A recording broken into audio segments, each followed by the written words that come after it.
एक बार की बात है, एक छोटे से गांव में जो घने जंगल के किनारे बसा था, चार दोस्त रहते थे। अनु, रवि, मीरा और छोटू। ये चारों दोस्त हमेशा एक साथ खेलते, हंसते और नई नई साहसिक योजनाएं बनाते।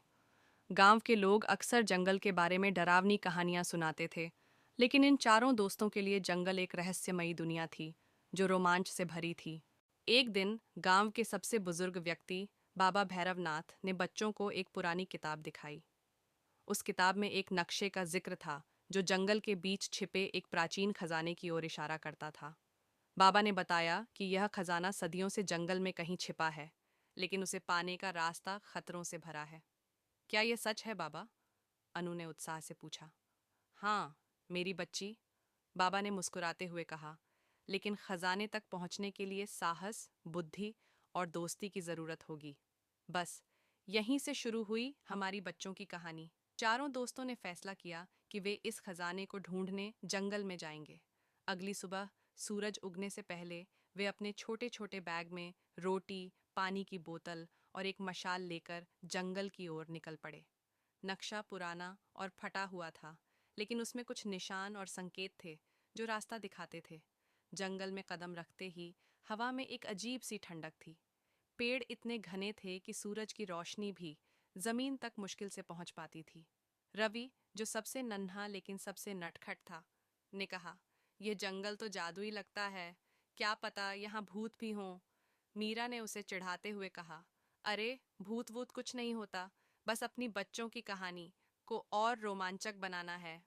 पहला संकेत नक्शे में एक विशाल बरगद के पेड़ की ओर इशारा करता था। चारों दोस्त उस पेड़ तक पहुंचे, जो इतना बड़ा था कि उसकी जड़ें किसी किले की दीवारों जैसी लगती थीं। पेड़ के नीचे एक पुराना पत्थर था, जिस पर कुछ प्राचीन अक्षर लिखे थे। अनु, जो पढ़ने में तेज थी, ने अक्षरों को पढ़ने की कोशिश की। यह लिखा है, साहस का रास्ता चुनो, डर का नहीं। तभी पेड़ की जड़ों के बीच से एक गहरा गड्ढा दिखाई दिया।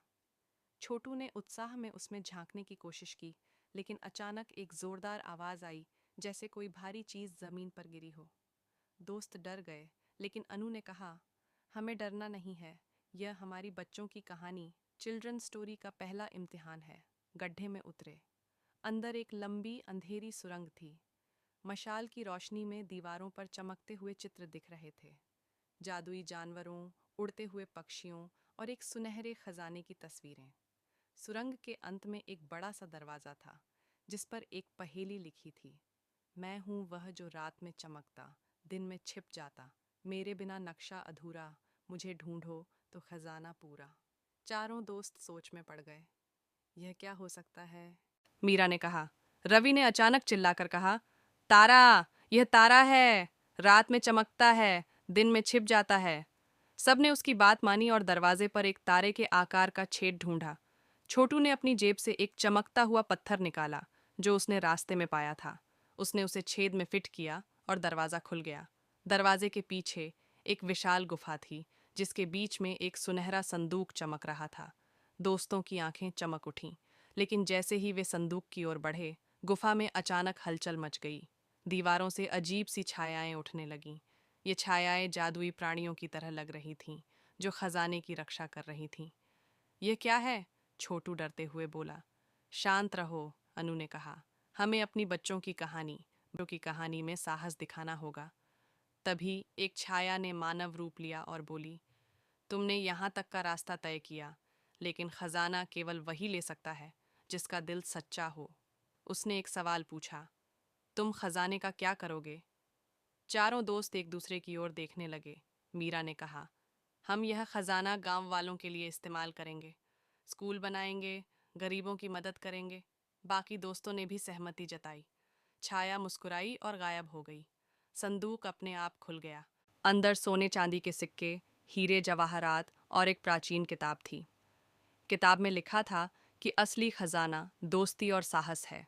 चारों दोस्तों ने खजाना गांव लाकर बाबा भैरवनाथ को सौंप दिया। गांव में स्कूल बना, बच्चों के लिए खेल का मैदान बना और सभी खुशहाल हो गए।